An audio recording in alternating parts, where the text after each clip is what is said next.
Assalamualaikum warahmatullahi wabarakatuh.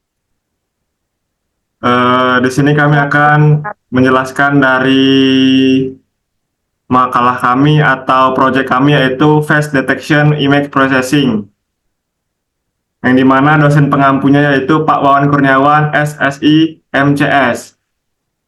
Makalah ini disusun oleh kelompok 2. Yang pertama, MG dan Budiman dengan NIM F1E221024 dan Emarep F1E221050, Lutfia Najwa Holbirawan F1E221064, dan yang terakhir M Iqbal Mutawakil dengan NIM F1E221068.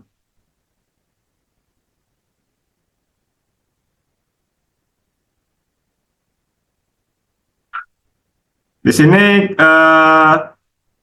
kita akan membahas tentang face detection, image processing, dan project dan kasus identifikasi objek dari face detection image processing tadi.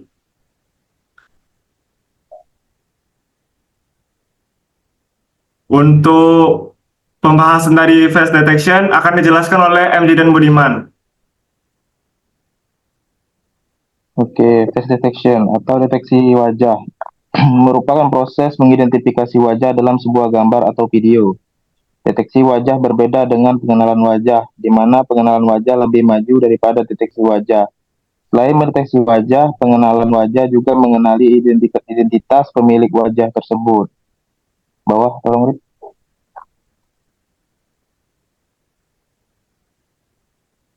Bidang penelitian yang berkaitan dengan pemrosesan wajah yang utama yaitu hair-like feature, integral image, adaptive boosting, cascade of classifier. Bawah. Yang pertama itu hair-like feature, memproses citra dalam bentuk kotak-kotak yang berisi sejumlah piksel dari bagian citra piksel-piksel dalam suatu daerah tersebut dijumlahkan, lalu dilakukan proses perhitungan sehingga diperoleh perbedaan nilai yang unik pada setiap daerah kotak-kotak tersebut. Yang kedua, integral image adalah citra yang menilai setiap piksel merupakan pengumpulan dari nilai piksel atas dan kirinya. Next. Selanjutnya adaptive boosting, yaitu menambahkan weak liner ke dalam suatu strong liner pada setiap perulangan. Suatu weak liner mempelajari suatu data latih. Kemudian weak liner ditambahkan ke dalam strong liner sehingga masing-masing data diubah bobotnya. Data-data yang mengalami kesalahan klasifikasi mengalami penambahan bobot dan data-data yang terklarifikasi akan mengalami pengurangan bobot. Oleh karena itu, weak liner pada pengulangan selanjutnya akan lebih fokus pada data-data yang mengalami kesalahan klasifikasi.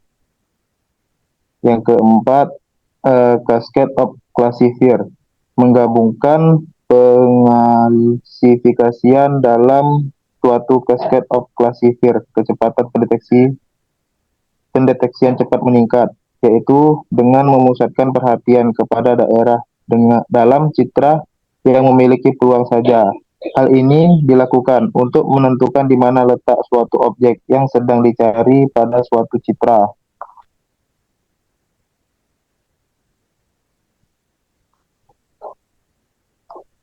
Selanjutnya dibaca oleh Emarip.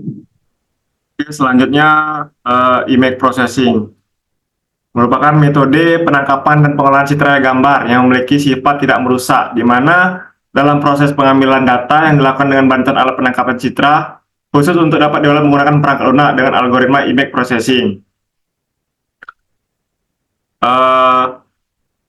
Pengolahan citra ini dilakukan untuk memperbaiki kualitas citra, namun dengan berkembangnya teknologi yang ditandai dengan semakin meningkatnya kapasitas yang kecepatan proses komputer, serta timbulnya ilmu-ilmu komputer yang membantu manusia mengambil informasi dari suatu citra, maka image processing tidak dapat dilepaskan dengan bidang computer vision. Nah, di pemrosesan citra digital ini memiliki banyak aplikasi termasuk dalam penginderaan jarak jauh, robotika, pemetaan, biomedis, dan lain-lain. Untuk melakukan image processing, kita harus memiliki perlengkapan untuk pemrosesan citra digital. Setidaknya terdiri dari alat untuk memasukkan data citra seperti digitizer atau pemindai komputer dan perangkat penyimpanan data berkapasitas besar. Ciri-ciri dari perbedaan step objek dapat ditentukan dari warna, tekstur, ataupun bentuk. Nah, dengan memanfaatkan informasi digital, kita dapat memanfaatkan atau clustering dapat diimplementasikan terhadap proyek. Nah, yang dimaksud dari clustering itu sebuah proses untuk melambangkan data ke dalam beberapa cluster atau kelompok, sehingga data dalam satu cluster atau satu kelompok itu memiliki tingkat kemiripan yang maksimum dan data antar cluster memiliki kemiripan yang minimum. Clustering ini melakukan pengelompokan data berdasarkan cluster atau kelas dan merupakan teknik untuk mengorganisasikan data yang tidak terstruktur tersebut menjadi suatu struktur data yang mempunyai nilai informasi.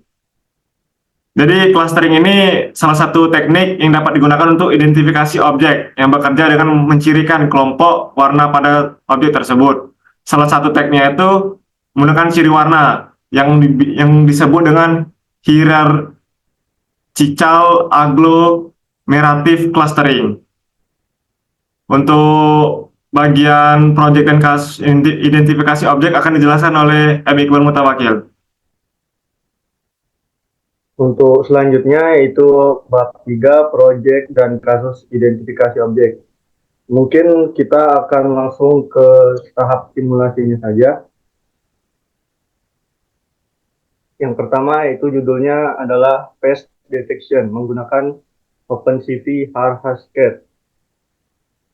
Nah, dengan proses yang pertama yaitu proses coding dan hasil. Untuk tahapan pertama yaitu adalah instalasi library. Dapat kita lihat yang pertama di sini ada library from IPython display, import display, JavaScript image. Nah, dari program tersebut yaitu IPython display, di dalamnya terdapat 3 fungsi. Yang pertama yaitu adalah display, digunakan untuk menampilkan objek. Yang kedua ada JavaScript, digunakan untuk menjalankan kode JavaScript. Lalu yang ketiga ada image, yang digunakan untuk menampilkan gambar. Lalu untuk line keduanya yaitu Google Colab output. Di dalamnya ada eval.js untuk menjalankan program JavaScript. Lalu selanjutnya ada base64, yang di dalamnya ada 2 fungsi yaitu untuk mendekode data dari format base64 dan untuk mengencode data dari format base64. Lalu selanjutnya ada library CV2 yaitu modul dari OpenCV yang digunakan untuk pengolahan gambar dan video. Lalu selanjutnya ada NumPy yang di dalamnya ada NP digunakan untuk operasi array yang biasanya sering digunakan dalam pengolahan citra untuk memanipulasi pixel gambar.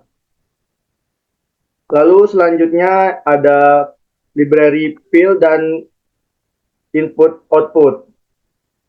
Fill itu sendiri penjelasannya yaitu Python Imaging Library yang berguna untuk memanipulasi gambar seperti mengonversi antara format yang berbeda.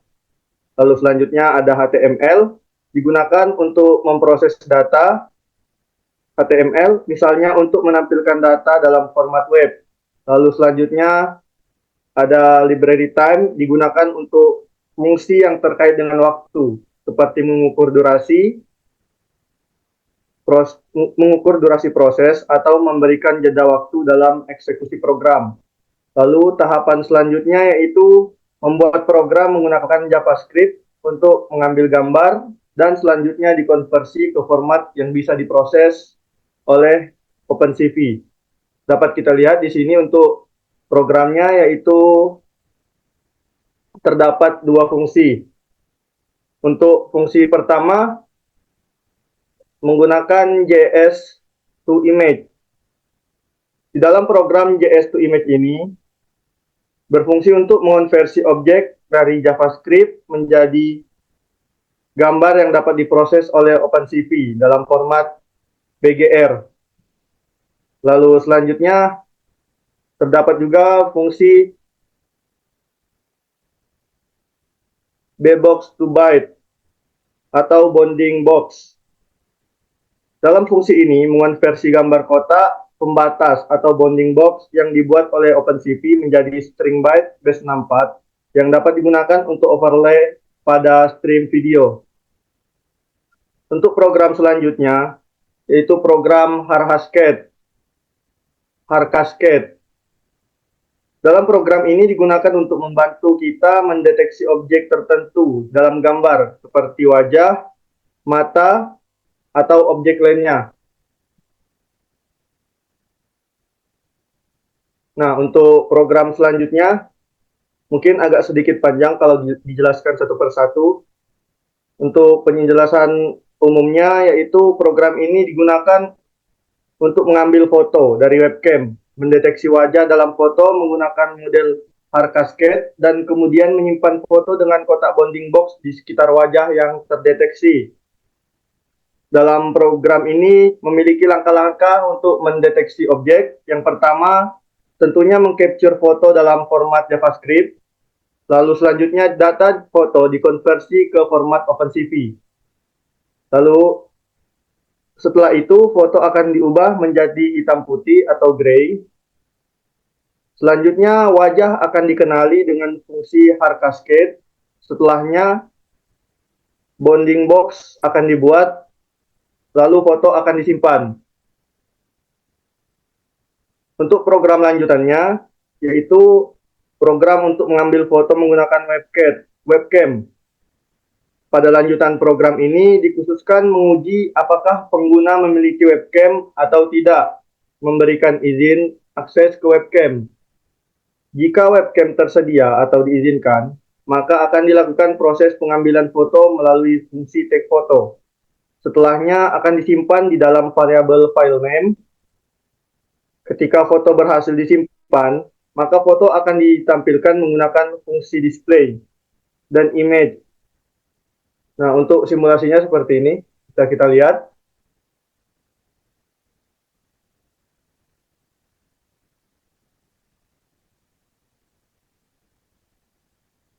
Ketika kita ingin mengambil foto, maka kita harus terlebih dahulu memencet tombol capture. Setelahnya, wajah akan dikenali dengan bounding box. Nah, ini adalah hasil dari program yang sudah dijelaskan tadi. Untuk program selanjutnya yaitu program untuk mengakses webcam dan menampilkan video secara real time di browser.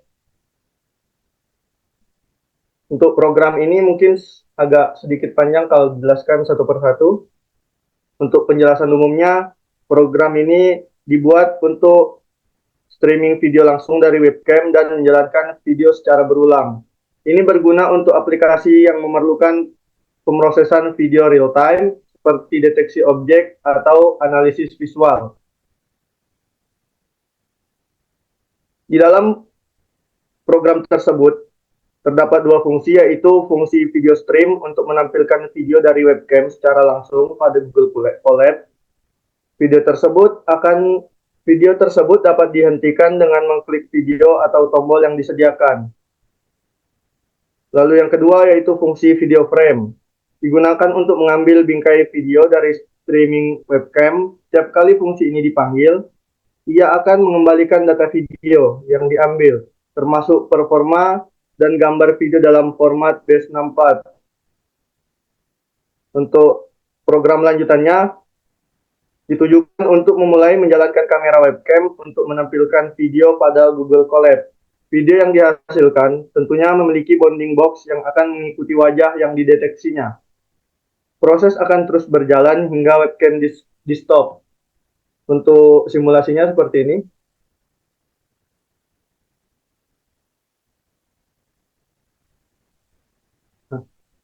Nah, berikut adalah hasil dari program-program yang telah dibuat. Bounding box akan mengikuti kemana wajah bergerak.